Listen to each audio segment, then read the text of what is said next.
Why does he speak everything? Nafe tuveyo tuogere nti banange gwe nange nakusanga bwoti. Ebyo bintu byantamye baida byantamye bamama bange bankubira ba sister bange buli omu bange banange omusajja wamukola kinga ayogera nnyo. You know? But I'm human. Nange nnumwa. Ni waba yafunye omukyala nze omukyala simina akobuzibu kuba nze yave ewoyo omusajja. Nze yava mu makage. Omukyala tomulina akobuzibu. Simulina akobuzibu naka. Because where I am, I'm happy. When did he happy? I'm happy. I'm not looking for tension. I've never been in his inbox. Mbubanange tudewo. Nedda mukwano. Bwesire kasiba musimu. Munyigiriza nnyo nentuka ku accident nti nina okwogera. Ndi mu bulamu bulala, munkumide mu bulamu obukadde. Mikwano ja Sinta gyabadde mabega mu background ngagigamba. Bwe mirundi gye yetondedde Sinta okudda teriyo lunaku na lumu nali mpereza omukyalo oyo nga mugamba nti nno njagala tuddemu teruliyo. Naye ate nze na messages nga akwetondera. Messages Sinta tuntankula mikwano gyo togiwabya kubanga byogigamba bikyamu nze nina obujulizi okuva nga tuli mu kisenge ng'okonfessinga nti sigwa ndabirira nenga ate nsogiraga gwa yali andabirira kati wagenda nasigala mu nyumba yemu wabula desh abantu abo bamanyidde nnyo ekimala nfuuse tomate ekimala nkoye mundeke timo bobo nsinga amanyo yatika kinange ndeka okitegera ndeka bobo nsinga amanyo yatika kinange ndeka onsinga amanyo already lwaki tonta simple.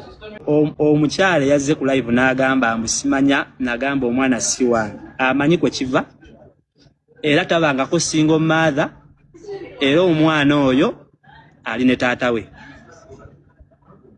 saagala genda mu nsonga ezo akimanyi bulungi nnyo kwe kiva family ye kimanyi saagala yingira nsonga ezo oyo njagala mulekaawo naye bw'anadda n'addamu okwogera ekigambo buli kimu kirina ku recording nasaba DNA negaana n'agamba ajja kujja ng'omwana awezezza emyaka 7 naye omwana ng'ali omusajja gwe yagamba nti omwana wuwe saagala gendayo eyo yasosobireta ku internet singa njogera byembadde mpitamu mu bufumbo obwo okitegeera nze ndi musajja gwe desh nekumye nga soogera okitegeera ye eyaliko mukyala wange gyali musanyufu nange gye ndi musanyufu tantambala simutambala byagamba munamogeddeko wala ni cruise nabadde ngezako kwekomako ku discussinga bintu bya mwana oyo ku internet bwedesh sirowooza nti nno ku buli muntu eyandaba nga ndika video mu ddwaliro ng'omukyala oyo azaala naye nga nagenda mu ddwaliro eryo ng'already nalaba dda message ng'agamba omusajja omulala nti omwana wuwe mbirina mu bujulizi bw'anaawakana nja kuzireeta ntekewo n'ekifaananyi ky'omusajja Sa El Chapo. Todamu kuntiisatiisa nja kukolera live njogere. Already oyogedde emirundi mingi nnyo nga nsirise nga neefudde omusiru. Already oyogera buli wofuna chance. Jano oyogera mu proxy n'okasukira obubwabwo ne buteekako ekifaananyi kyange ne bitambula. Todamu kutiisatiisa njagala okumera live ekiro yogera byonna bye nakukola ensi ebitegeere. Togenda kuntambuliza at ransom nja kujja njogerego bye wakola nja kujja byogere ensi ekulabe okuname byogere besagala olowooze nti olwokuba mbadde ntambula naawe nondabako nga nyina ekintu kyenkoze mbogenda kuntambuliza at ransom kola live byogere byonna biggweeyo nkuwadde olukisa timo onsize ekifaananyi mu bantu nga bwendi omusajja omubi ennyo nga bwendi abakazi bo nga bwenkola biki olina omukazi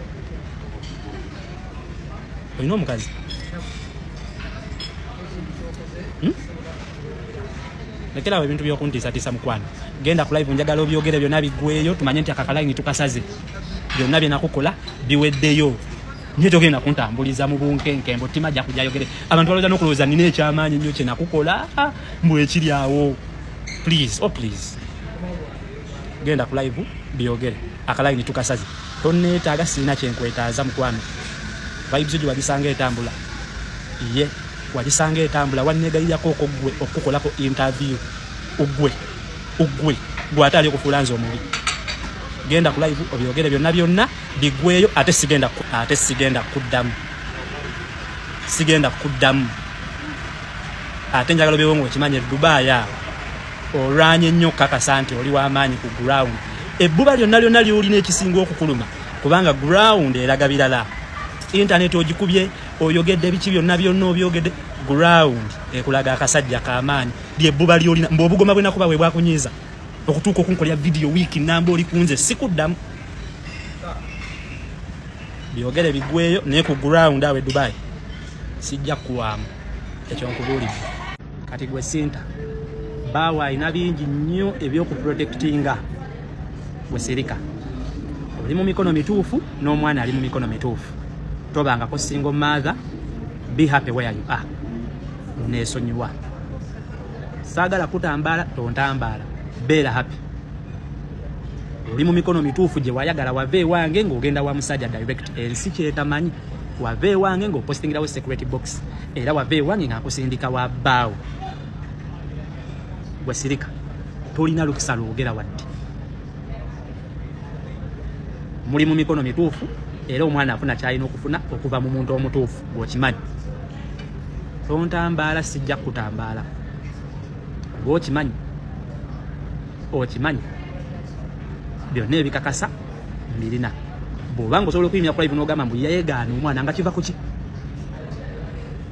seegaanangako mwana nasaba DNA nondaga oli yetaata w'omwana era omusajja akola kyonna ekisoboka okubeera nga omwana sagala discussinga mwana oyo ku internet kuba bino ebintu tebivaayo neesonyiwa nkwegayiridde beera happy wagenda mu bulamu bw'oyagala naye ate lwaki ononooza omuntu ate gw'ogamba nti ali mu bulamu bw'otayagala why gwendeka nkwegayiridde njagala mbeere musanyufu gyendi ng'oli musanyufu gy'oli chapter closed if you moved on why do you keep on poking your nose mu business yange gwendeka nkumazi omwana ali mu mikono mituufu ekyo sagala kidiscussing nga kigenda buwanvu okay ne bw'ona onyigiriza ennyo ennyindo tujja kukidiscussinga omwana ali mu mikono mituufu kimala please be you I be me sikunoonyangako nga mikwano gyo bwe gigambye mu buodi emabega okimanyi era tolinayo message nga nkugamba nti bambi tuddingane sikunoonyangako